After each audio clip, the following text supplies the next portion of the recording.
شلام لخ مريم مليف طيبوثة نارا عماخ مريخات المشي وموريخ بيت خرسري شو ناط مريم يلدت آلها صلح لابين حطاهي هاشا وشاق الموثين آمين.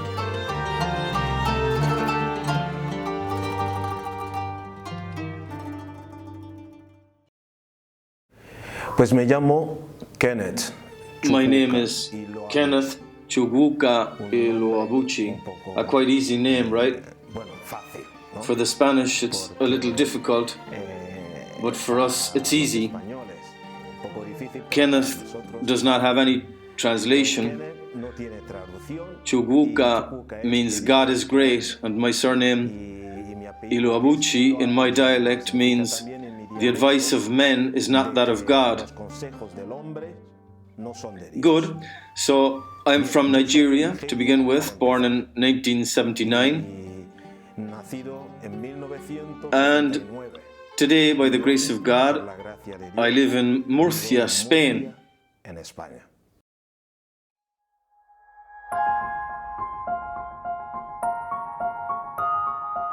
Yo soy de la parte de suroeste de Nigeria.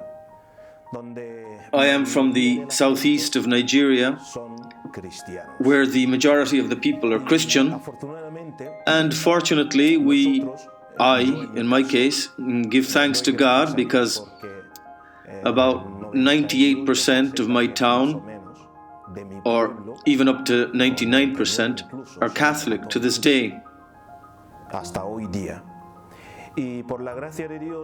By the grace of God, we received the faith in 1912 when the first missionaries arrived, the Holy Ghost Fathers from Ireland. The Irish evangelized in my area. From then on, people have been living the faith in this region. I'm not just talking about my region, but rather the southeastern area of Nigeria, where the majority of the people are Christian. And this, on one hand, this has helped us to live our youth with responsibility.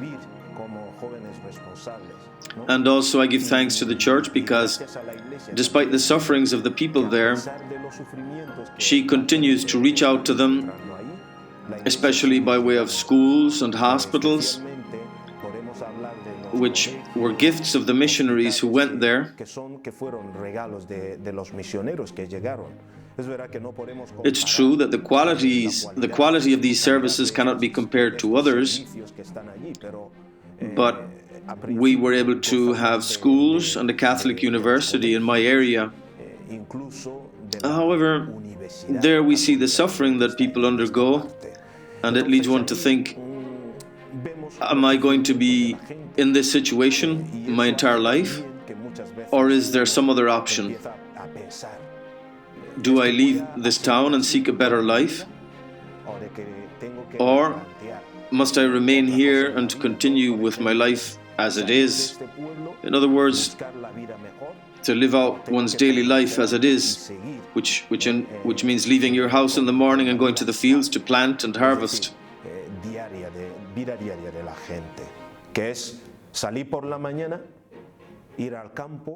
Sometimes, seeing that their parents suffer, the children don't have other option other than to help them with the work. So in this area we do give thanks for the fact that we know God, and yet we cannot close our eyes to the suffering that our people are enduring.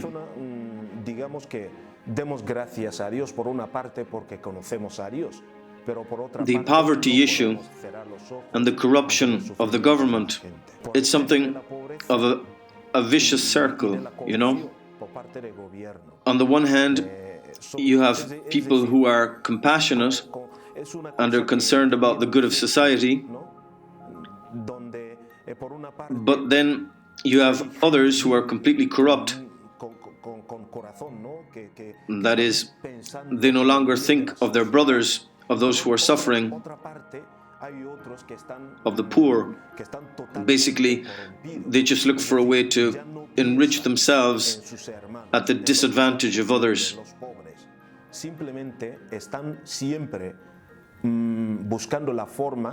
de enriquecerse a costa de los demás.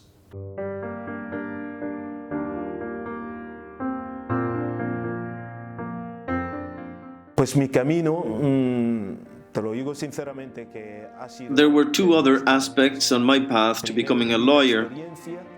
I had the experience of being a young person who had grown up in this type of society,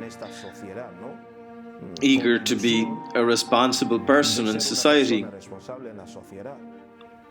Yet I did not have the resources to fulfill my plan in life. When I refer to resources, I mean my family. We are not that poor, rather we're talking here about a young teenager growing up and looking for a better future, you see. After finishing secondary school or high school, I was thinking of, instead of just staying there, well, one of the things that I liked to do in life was to defend people's rights. I don't like to see people suffer. It breaks my heart. And so that was my idea, to be a lawyer and to defend the people. So, given this, after finishing my studies there, a friend of mine suggested that we leave our town to study elsewhere, and that this way we could make our dreams come true. And so that was my plan, to leave, to abandon my town, that is, to take this step and complete my studies, and this way to form myself well to be a lawyer. However, this is something that has not come to pass, because today I have become something else.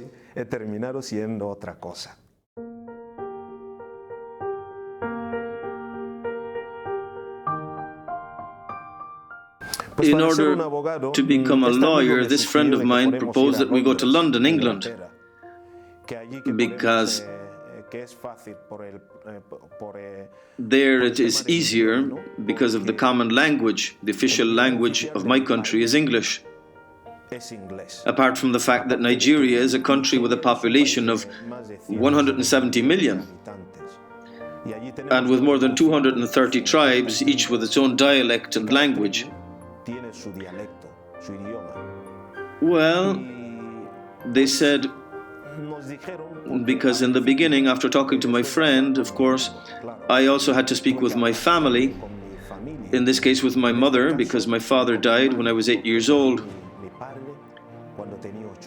My mother was everything to me.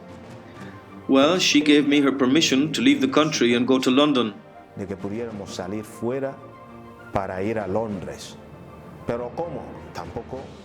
But how were we going to achieve this? We didn't know. This friend had been seeking information and had said that it was possible, and another friend of his had advised him about this matter, how to go about it. Then we both went to find out for ourselves in Lagos, the former capital of Nigeria. And there they told us in a travel agency that it was possible and that many people were doing it. How? Go to Morocco. It shares its border with Spain, and from there you can enter Spain, they said.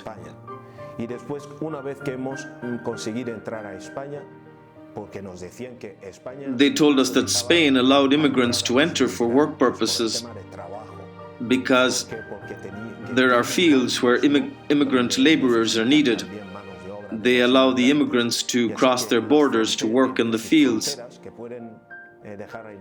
And the Muslims in Morocco, when Friday comes round, they have to say their prayers. So they don't watch their borders.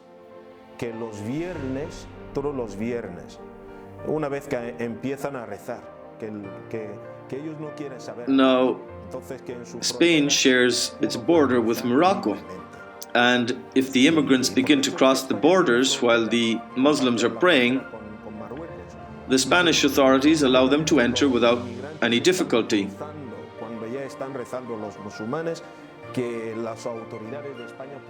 Well, all of this turned out to be a lie.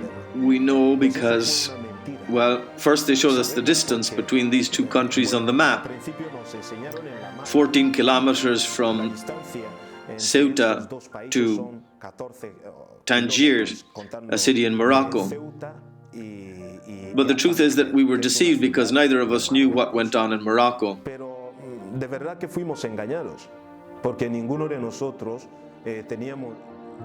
I actually had to go to the Moroccan embassy in Nigeria to get a passport, a tourism passport.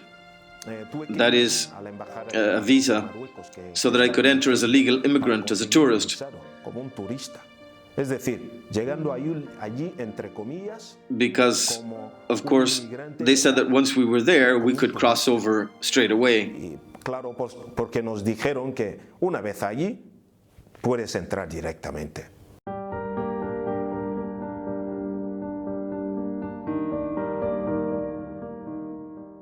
Pues no fue así, porque el primer intento para poder cruzar la frontera, it didn't turn out like that, because at our first attempt to cross the border, we were taken captive by the civil guard, and they handed us over to the Moroccan police. And there in Morocco, we're talking now about 1998 more or less, we were first put in prison in Rabat before being deported. How were we deported? Well, they said each one of you has to return to his own country of origin. But this was a lie. Why? Because early one morning, they put us in the police truck and took us to the desert. We're talking about the desert on the border between Algeria and Morocco. Never in my life had I seen anything like it. I can't explain at this moment the situations, the conditions we experienced in the prison in Morocco, where we barely had anything to eat. Many times one just has to wait for the Lord's intervention. Thanks be to God we were able to survive, and today I can tell my story. So, after being deported, I remember that they left us there in the desert. We were a group of more than 66 people. They left us there at night, very late at night, okay? They told us in their own language, get out, and then they left in the truck.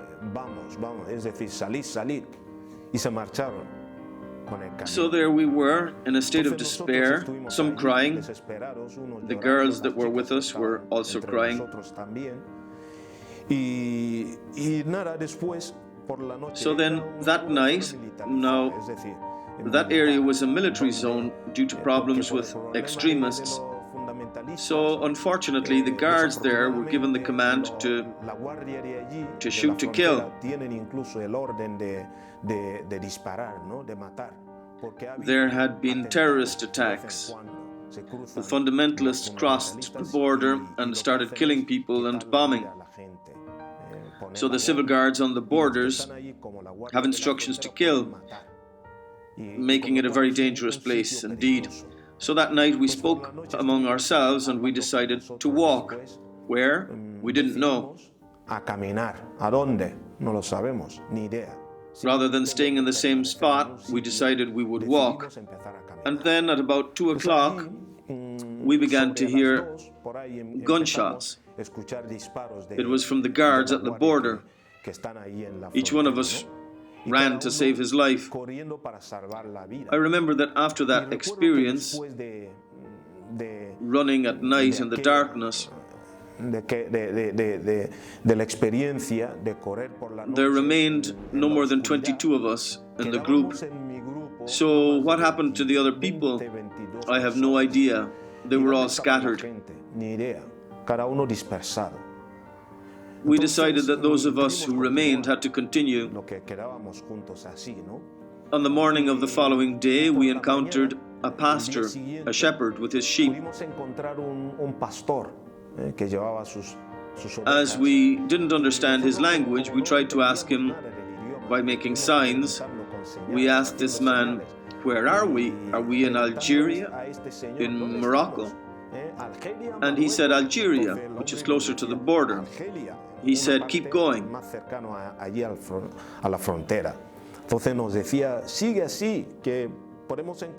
We would find more immigrants further on. They were called camarades, which means immigrants, strangers.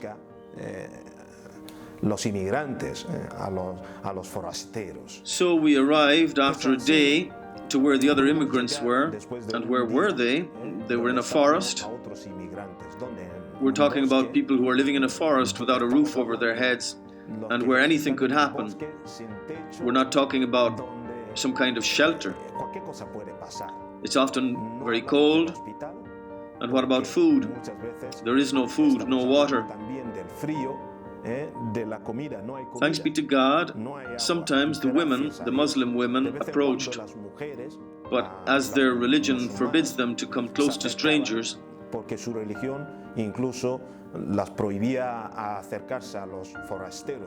so what they did was they approached us wearing their burqa. You can't see their faces.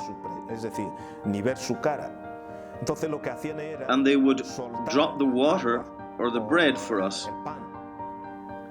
There were times when we heard these women crying, weeping because of what was happening to us.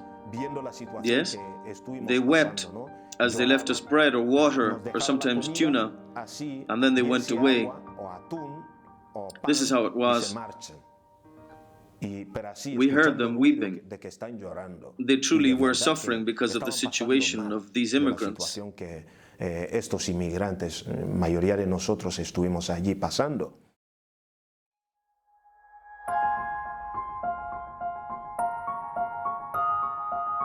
Estuve ahí en mi caso 8 meses, más de 8 meses en Argelia. In my case, I was there for 8 months. Well, more than 8 months in Algeria because there was no way I could contact my family. But thanks be to God, I had another friend there, a companion, who had a brother who lived in the same city as my brother. So talking to him one day, he said, we were getting to know each other better, he said that his brother lived in a certain city, and I said that my brother also lived there. At that time, it's not like now where you can easily make phone calls. It was not easy to contact someone in Africa. There weren't many places where you could make phone calls. There weren't any mobile phones. This is how it was, and making a call was only something that the rich people could do. You had to go to a specific place to receive phone calls. And that was the case at the time. So, thanks be to God, this companion of mine was able to contact my brother. And our brothers met and spoke between themselves, his brother and mine, as to how they could solve our problem. They tried to send me money so that I could leave Algeria. And thanks be to God, by way of the mafia who traffic in immigrants, one morning some of them came and took note of who wanted to get money through their bank account. If they are sincere in their dealings, they receive money in their account for you. In other words, your family makes a transfer to their account and they take the money out and you have to go with them to the bank. This is how it works if the trafficker is sincere. We also know mafia that take the money for themselves and then you never see them again.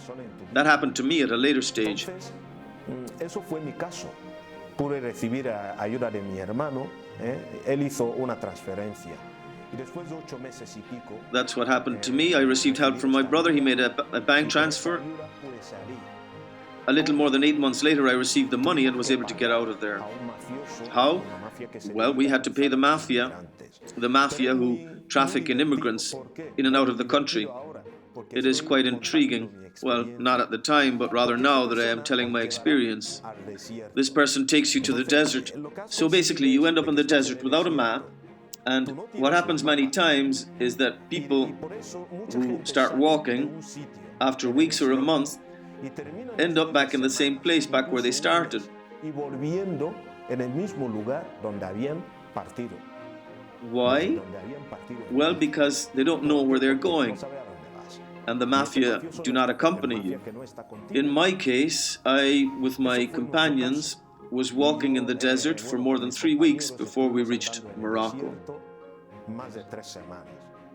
We could no longer walk any further when we got to Morocco because our feet were so swollen. It's a terrible situation because in the desert there is no food or water. No hay agua ni comida.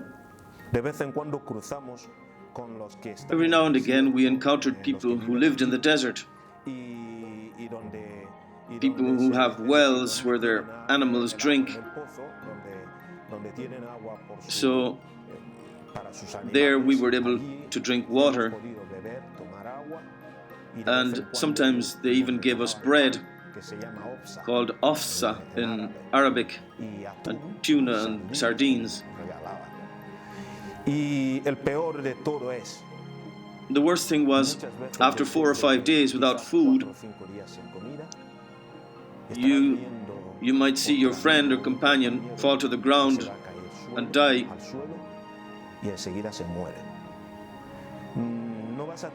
One no longer has the strength to continue.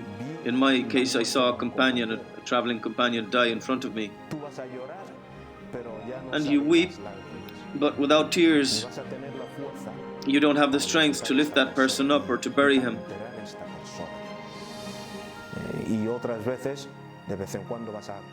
And other times, every now and again, you find the skeleton of a person that perhaps had died 6 or 7 years earlier, and there you see his bones on the way.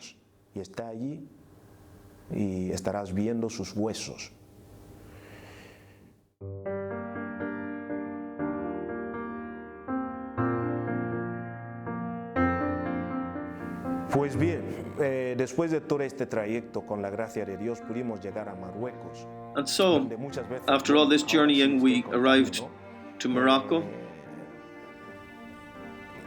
Often, when you get there, well, we arrived there in the morning. We looked for the cemeteries because they are the only peaceful places to rest.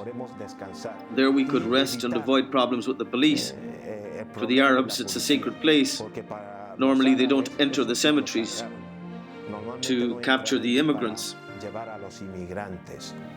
And so we searched out the cemeteries to rest and sleep there. And there we found, well, people say they're afraid of the dead, but the dead are our brothers. We are at peace with them there. So we rested there, and the following day continued our journey.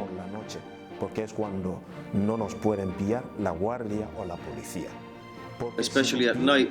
We rested at night because that was when the guards or police could not see us. If they had caught us, they would have taken us to a worse place on the border of Libya and Algeria, a much worse place than before.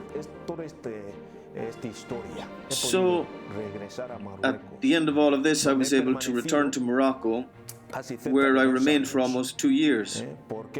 Why did I stay there? Well, because 1.5 years, not counting the 8 months in Algeria, I was there in Morocco, waiting for help to arrive from my family.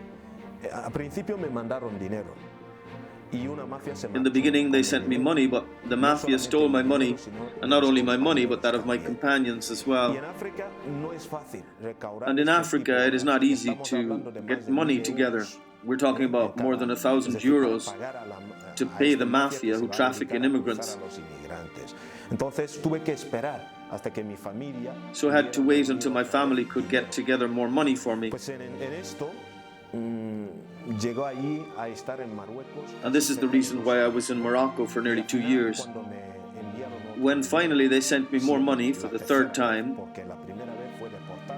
the first time I was deported and the second time the mafia stole the money. Now this third time, the only option I had, I no longer had the option of crossing the border to enter Ceuta because it was impossible. Why? Because the European Union now had their security guards on the border, and the civil guard patrols there 24 hours a day. The same is happening now in Melilla, where they have put up barriers, and in Ceuta, where there is a security presence. And so the only way for us, immigrants, was to try crossing the ocean.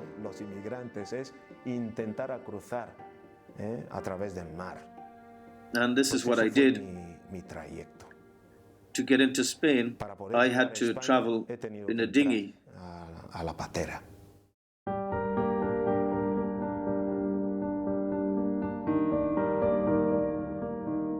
Muchas veces es una historia que a mí me cuesta contar, ¿no? Often it's difficult for me to tell my story because it was a reality that I have lived. The suffering remains after all that happened. I give thanks for everything that God has done for me. I often become emotional when I tell my story. Why? Well, because I have seen how God is able to rescue me from death. It is also true that God has shown me that He loves me. So my path, my journey, was a life or death situation.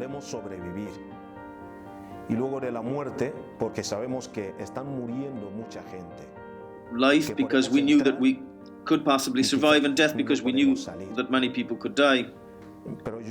We could enter the dinghy, yet perhaps we would not all make it across. But now I would say to people that when the immigrants are trying to cross the sea, you see, people may be tempted to say, are they stupid or what? Do they not know that they can die in a dinghy in the sea? Well, no, they're not stupid. The thing is that they have lived so many experiences in their lives. A person who has lived in Morocco and Algeria and has suffered in the desert, where he has seen death close up, face to face, as much as you think that you can advise this person not to get in that dinghy and not to get on the ocean, the best thing for him is to try. To try, because if he remains behind in Morocco or in these other places, there death awaits him too. And if he crosses the sea, well, perhaps, who knows, with the help of God, the civil guards or the authorities might not kill him. And this is what I did. After going through these experiences in Morocco and Algeria, my companions and I, we decided that we had to take the step, the risk. I remember that first night. Well, I also remember that they tricked us again. They said, in 4 hours you will be in Spain, and at night time from Tangier you will see the lights. And they told us, those are the lights of Spain from there. But of course that was not true.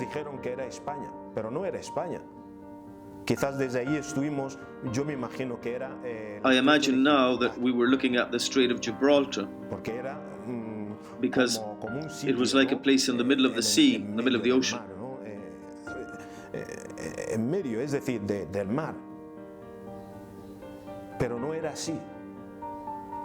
So I remember the first day.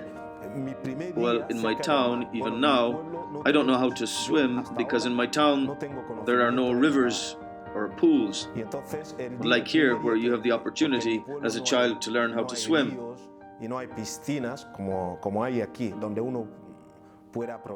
So I remember the first time I saw the ocean and the waves, and I thought, I'm going to cross over that. I'm going to cross over the ocean. But of course, it was my only option, because if I returned to the city, I did not know what awaited me there. They could take me again to the desert.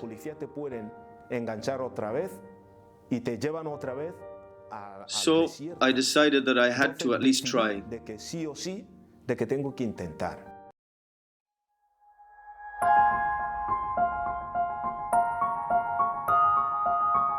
Nos dijeron They told us that we would be in Spain within 4 hours. But of course, this was not the case. They tricked us again. After almost 5 hours at sea, by this time we had already crossed by Morocco on the Mediterranean Sea and by Spain. But the center is the Atlantic Ocean. So once we crossed the Mediterranean Sea, passing by Morocco and entering into the Atlantic, we suddenly heard, you see, we had set sail from Morocco in 2 dinghies. In mine, we were a total of 98 people. In the other, there were 132 people. So suddenly, everyone started to scream because the engine stopped of the dinghy. And so we could not continue or remain on the same spot because of the waves. I had never seen such a thing in my life. But getting back to the story,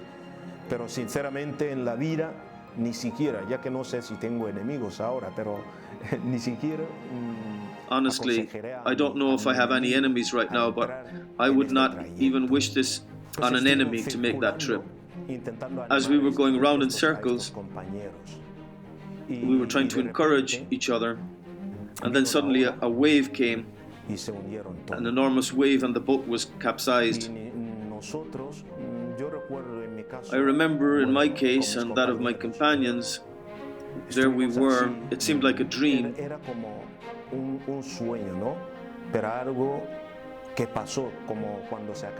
But it was real, just like when a movie finishes, absolutely nothing was left.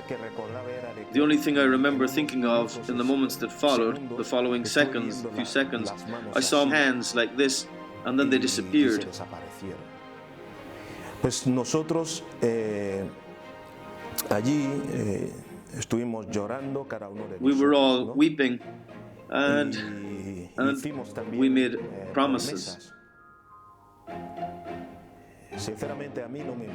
To be honest, nothing mattered to me anymore. My plans to be a lawyer, nothing. The only thing that mattered to me was my life. Why? Because I realized that what had happened to our other companions along the way could also now happen to us. And this was overwhelming. I remember one of the men there with us. He was an only son.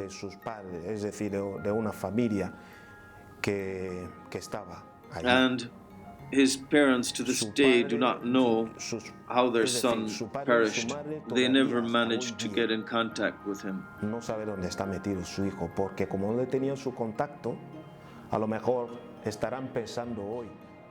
For all I know, they could be thinking to this day that their son is doing well and he is in Europe enjoying life and does not want anything to do with them. They are unaware that their son has disappeared. I recall this moment at times when I am by myself. I remember this trauma that we lived.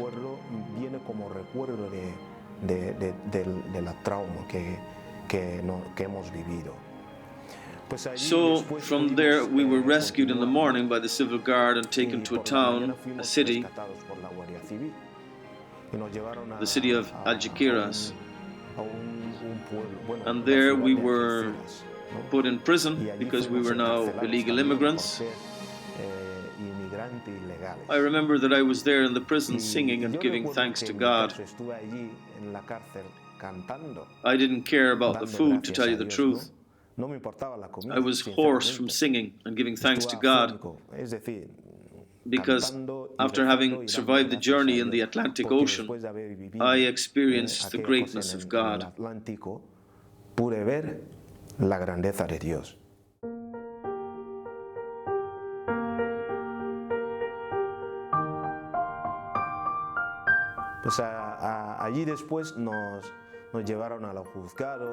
From there, I was taken before the judge, and he gave me 48 hours to leave Spain.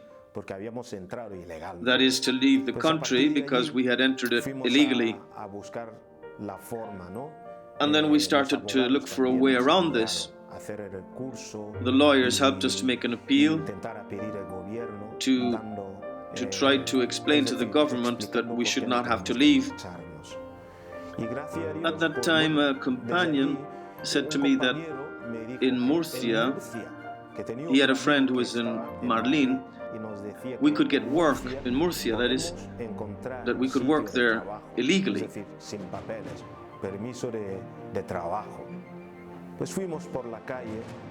So we went through the streets in Algeciras asking for help, for money, to pay for the bus ride to Murcia, and the people helped us.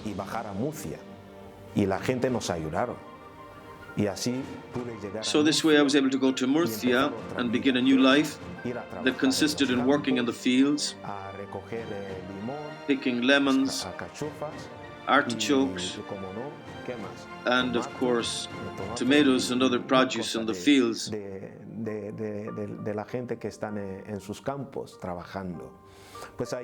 I was also able to work in Almedinilla in the fields. And when there was no more work in Almedinilla, a friend said to me that there was work again in the fields of Murcia. So I had to go back there again. And so from that day until now, well, it is true that I had to work also in Totana in a construction company. So my life there consisted in working in the fields when there was work. Instead of going to London to study, I remained there even though my friend left for London.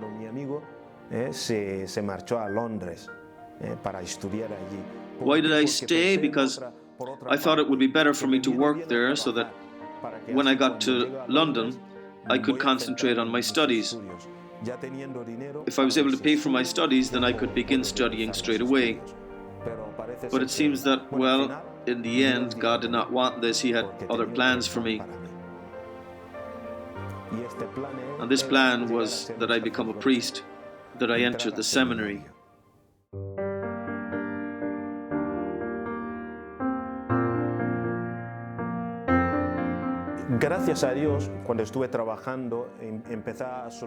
Thanks be to God, when I was still working, I began the paperwork to be able to stay there, and I finally got the permission. But it happened that, well, though we were Christians, Catholics, the majority of us did not attend church because of the language barrier. Our language is English, yet if you go to a parish here, the Mass is in Spanish. The majority of us met pastors from our country, compatriots, who welcomed us, and they read the scriptures to us, they explain sacred scripture to us in English. It happened that one Sunday, coming out of an evangelical church, my mother called me and asked me if I had been to church that day. I had to lie. I was aware that I was telling a lie, but she was going to get angry with me if I said no, so I said, yes, I've been there. Afterwards, I had to set things straight and say to her, Mom, it's difficult for me to go here because I don't understand what's going on. But she said, give it a try because who knows, you could pick up the Spanish language there. So I decided the following week I would try to go to a Catholic church, and so I did. Upon entering the church, St. Andrew's Church in Murcia, I saw an elderly priest, Father Jesus Abenza. He's still alive. There he was at the pulpit preaching. You can't imagine the amount of people that were there. The priest got up like this and he said, you there, come up to the front. And I was shocked. My chest began to pound. And he said, yes, you, come up front. The people all turned around and I had to get over myself and go up to the front near the altar. He then asked me, "Do you speak Spanish?" I said, "No, no, no, no." And he said, "Okay, don't worry, the church is universal." This word universal, we also have it in English. So I understood that he was saying to me that the church is one. And then he said to me, "This is your home." And then he continued with his sermon. As he was about to begin the consecration after the prayers of the faithful, he suddenly turned to me again and said, "You are not praying in your language, in your dialect." We also have the word dialect in English, so I was able to understand again that he was telling me to pray in my own dialect. So I had to pray in my dialect, and then little by little this priest, this friend, who was very down to earth, he took me into the parish and began to teach me about God. To help me prepare for confession, he gave me a sheet of paper with the 10 Commandments in English and Spanish. So when I went to confession, I simply pointed to the commandments on the paper. So little by little, that's how it happened. After nearly a year and a half, perhaps almost 2 years, I went to speak with him and I said, "Listen, Father Jesus, if someone wants to be like you, what does he have to do?" And he said, "Is that somebody you?" And I said, "No, I'm just curious." He said, "All right. Well, that person would have to go to the seminary to receive formation to be a priest." And I said, "Okay, I see." And he said to me that in the seminary one has to discern to see if one has a vocation or not, if God is calling you or not. Then I said, "I see." Following the conversation, we didn't talk about the topic again until one Sunday after Mass, Father called me on my telephone and said, "Kenneth, what do you think if next Wednesday morning at 11 o'clock we go to the seminary together?" He said, "Do you remember when we were talking about this a year ago?" I said, "Yes, of course." So he brought me to the seminary. And I remember an anecdote that happened to me there when we were about to leave. The rector, this was after meeting him earlier on, he came up to me and said, "Are you the one who is going to be a seminarian?" And I said, No, that I just came to accompany this other man. And he said, "Don't worry, calm down, it's okay."